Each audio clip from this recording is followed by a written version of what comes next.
Bonjour à tous. Donc je reviens donc avec le Smart Indenter Interface. Alors il a évolué en très peu de temps. Je suis allé très vite. Euh, donc comme je l'ai dit au départ, le projet c'était d'avoir un petit peu le même principe que Smart Indenter, que ce soit le 3.5 pour moi ou le 4.0 ou 4.1 pour ceux qui sont dans 64 bits et qui l'ont téléchargé en trial ou qui l'ont payé et qui ont une version entière. D'accord. Donc, il a évolué, je le disais tout à l'heure, énormément en très peu de temps, et je vais vous montrer tout ça. Alors, pour commencer, comme j'avais dit que ça deviendrait un XLA, ben c'est un XLA, tout simplement. Voilà, ce n'est plus un classeur, c'est un XLA. Donc, ce que je vais faire, je vais ouvrir n'importe quel classeur que j'ai là. Là, c'est l'exemple drag and drop. Voilà, sur multiligne, enfin multicolonne, le drag and drop multicolonne. Enfin bon, bref, c'est un exemple que j'ai fait pour DVP il y a quelques jours. Donc, au lieu d'aller chercher le XLA, le patin couffin, comme il est là, hein, pour le moment, je l'ai mis là. Je vais le déclencher comme si c'était un classeur. Voilà, tac. Et là, si je viens dans mon VBA, dans mon éditeur VBE, on voit bien que mon interface, il est là. Le XLA, il est dispo. Voilà, hop, voilà. VBA, Patrick Toulon, interface. OK. Donc, là maintenant, à supposer que bon, je l'ai comment dire, installé par la voie normale, hein, fichier. D'ailleurs, je vais le faire parce que sinon, je vais vous induire en erreur. Ça va être une catastrophe. Je ferme tout. Voilà. Je vais ouvrir ce fichier. Patin couffin. Je vais à la fichier, options, complément, atteindre. Et là, je vais parcourir parce que je ne l'ai pas mis dans mon dossier. Bureau, indentaire XLA. Voilà. Alors, la référence du VBA Project, c'est VBA Indentaire Interface. D'accord? OK. Allez, maintenant qu'il est installé, hop, hop, je vais dans Visual Basic. On voit bien qu'il est là. Alors, je l'ai déjà dit à Dudu, appeler une fonction d'un XLA simplement en ayant fait comme ça, activer, cocher le truc, on ne peut pas appeler des fonctions. Par contre, ce que fait Dudu, c'est faire fonctionner les fonctions de son XLA dans d'autres classeurs. Ça, c'est possible. Ne pas confondre pouvoir appeler des fonctions et des subs publics de n'importe quel euh, comment dire, classeur, hein, workbooks, euh, d'une fonction XLA. Ça n'est pas possible, à moins d'y aller à outils, à référence, et activer la référence. Là, j'ai le VBA indentaire interface Patrick Toulon. Voilà, ça, c'est la référence. OK. Donc là, en l'occurrence, j'en ai pas besoin, hein, puisque tout se passe dans le XLA, en fait. Hein. Donc, là, j'ai un classeur avec des modules. C'est le projet démo VPAT Drag and Drop Lixbox. D'accord. XLM. Je vais dans un module, n'importe lequel. OK. Là, je vais réduire ça. Je vais cliquer droite dans le module.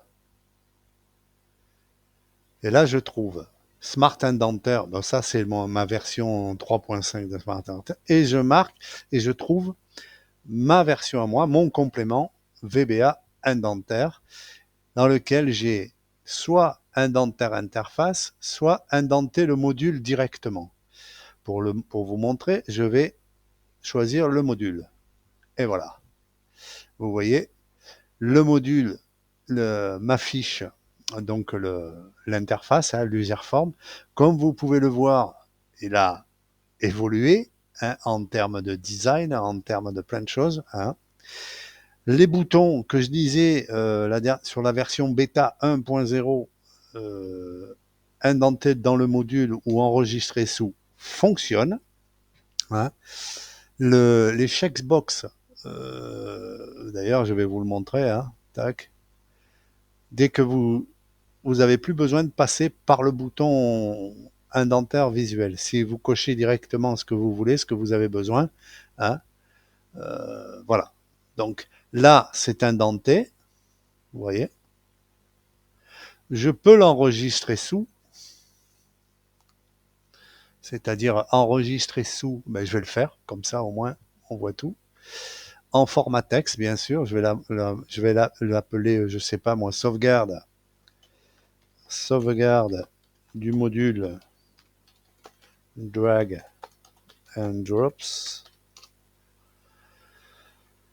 en texte dans le bureau. OK. Voilà. Je peux fermer. Là, si je réduis tout ça, hop, j'ai bien mon fichier texte qui est enregistré, vous voyez. J'ai mon module qui est indenté, bien sûr. Hein. Alors, ce n'est pas un module exporté, hein. C'est bien juste le code du module dans un fichier texte. Ce n'est pas la même chose. Ce n'est pas une exportation. Entendons-nous bien. Allez, c'est parti, on continue. Maintenant, ici, je vais par exemple, j'avais un module exemple, voilà. Alors là, j'ai fait n'importe quoi. D'ailleurs, je vais même voilà, je vais même faire super n'importe quoi. Voilà, mon module est bon, mais l'indentation, elle fait pleurer. Voilà, elle fait mal aux yeux. Voilà, tout ça, c'est volontaire. Le commentaire, je le mets à perpète. Voilà. Ça, c'est un module bien pourrave. Allez, c'est parti. Maintenant, je fais indentaire. Je vous ai montré dans l'interface tout à l'heure. Voilà, je vous le remontre. Hein. Vous voyez, il me montre de suite, dès que je clique à droite dans le VBE, il va m'afficher mon interface avec le code du module sur lequel j'ai cliqué. Voilà, c'était ça mon but. Hein. Voilà, de façon qu'il soit vraiment machin. Et là, on voit bien que, voilà, si je l'indente dans le visuel, voilà, je peux faire. OK. Mais on va pas faire ça maintenant. On va faire directement indenter dans le module. Et là, regardez, tenez-vous bien. Pouf, nickel. Voilà. Mon VBA indenteur interface est parfaitement intégré dans VBE. Voilà. Avec soit une interface pour voir faire plein de choses, hein, notamment enregistrer en fichier texte, hein, et il y aura sans doute des mises à jour et des patins et des couffins. Hein. Sinon, vous pouvez directement indenter dans le module. Voilà, tout simplement. Et là, je viens de vous le faire, de vous en faire la démonstration. Voilà, c'était la version bêta 1.2. Hein. Vous l'avez vu, je le remontre ici, l'interface, il a évolué en termes de design, en termes de fonctionnement. Les boutons sont en fonction.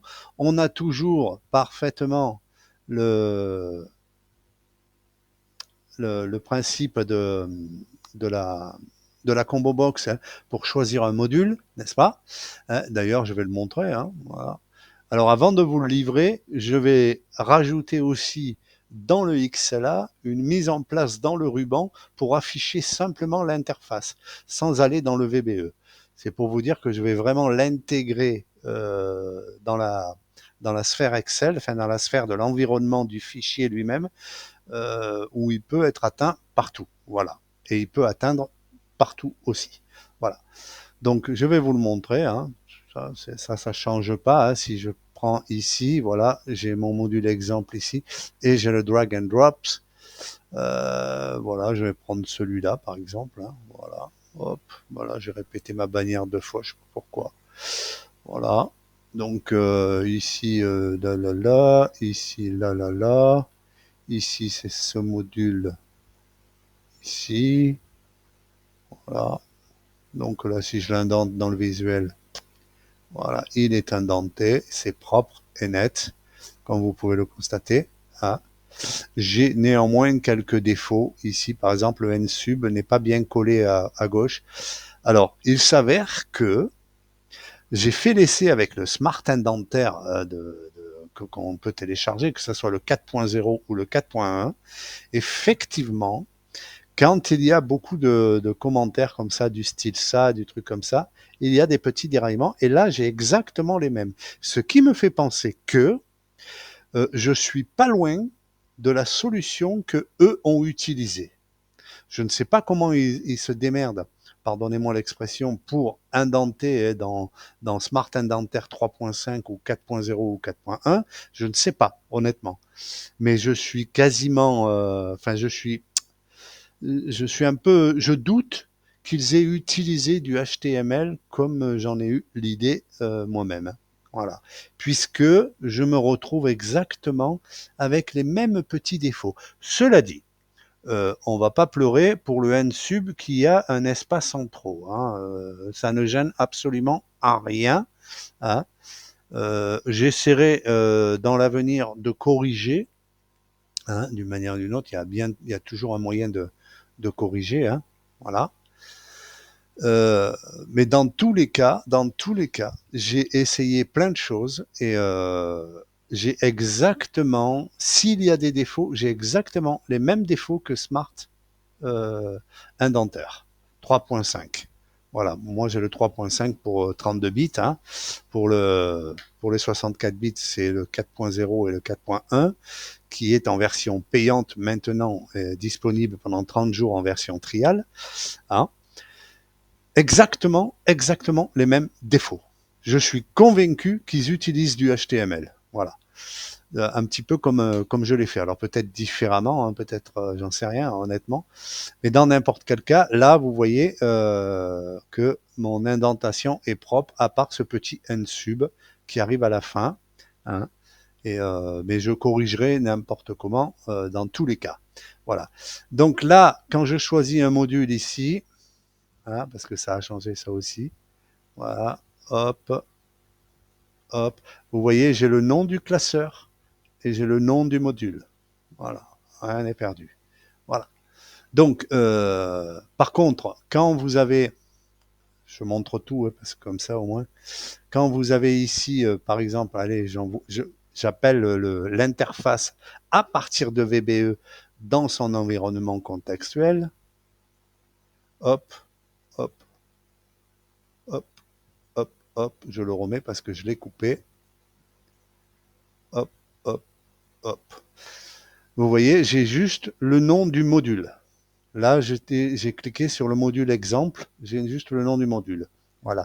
Ça n'est pas très important dans le sens où, si je veux sauvegarder en texte, de toute façon, le nom, il va changer. Le nom, je vais le mettre même moi. Et au combien même, je pourrais mettre exemple. Si je veux indenter dans le module, de toute façon, j'ai pas besoin de connaître le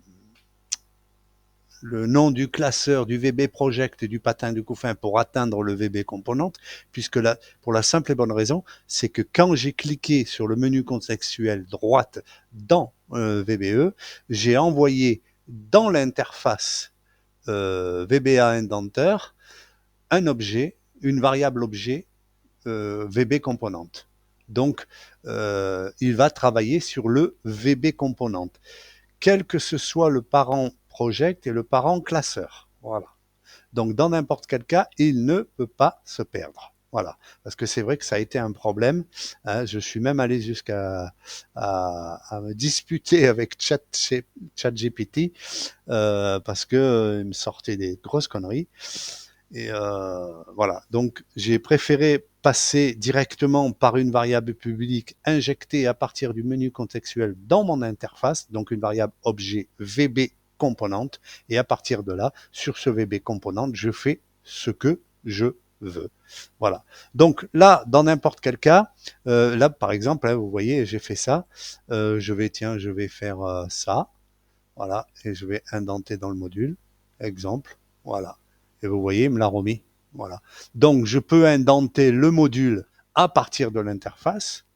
hein, et je peux indenter le module sans afficher l'interface. Et je vous le remontre. Hop, hop, hop, indenter le module, tac, hop, hop, hop. Ah, là, je l'ai éteint, excusez-moi. Là, il va falloir que je modifie quelque chose.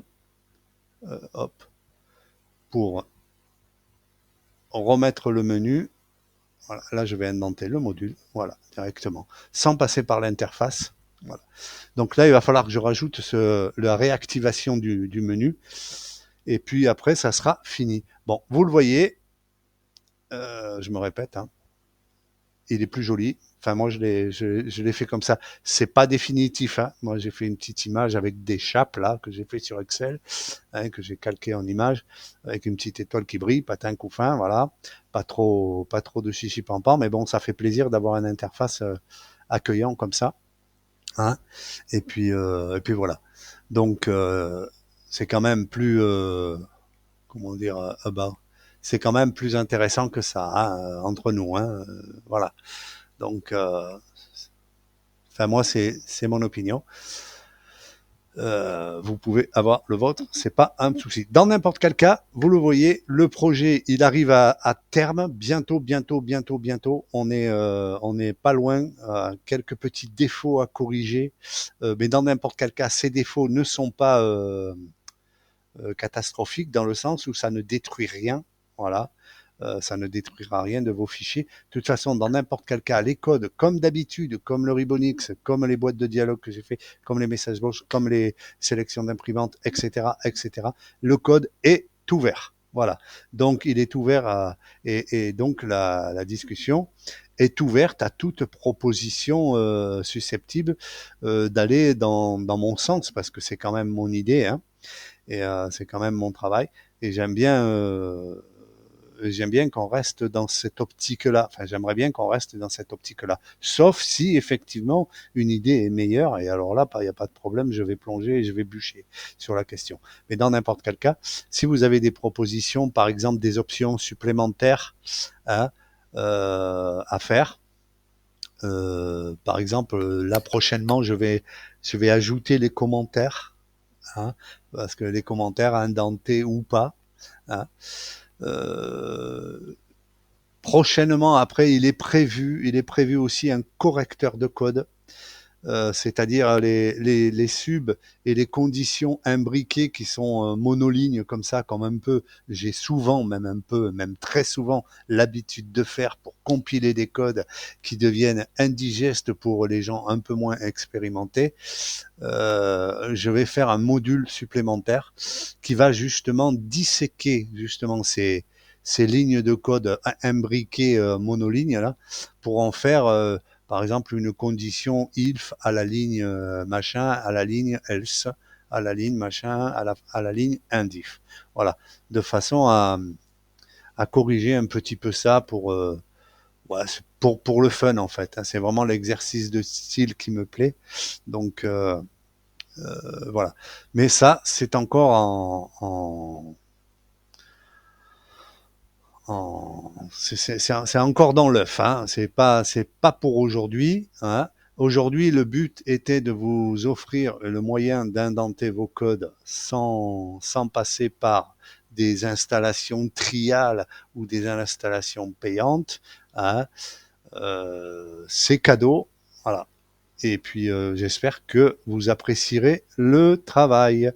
Merci à tous et j'espère avoir beaucoup de vos retours, notamment sur des idées sur les options. N'hésitez pas, donnez, envoyez la patate. Allez, merci les gars, bye.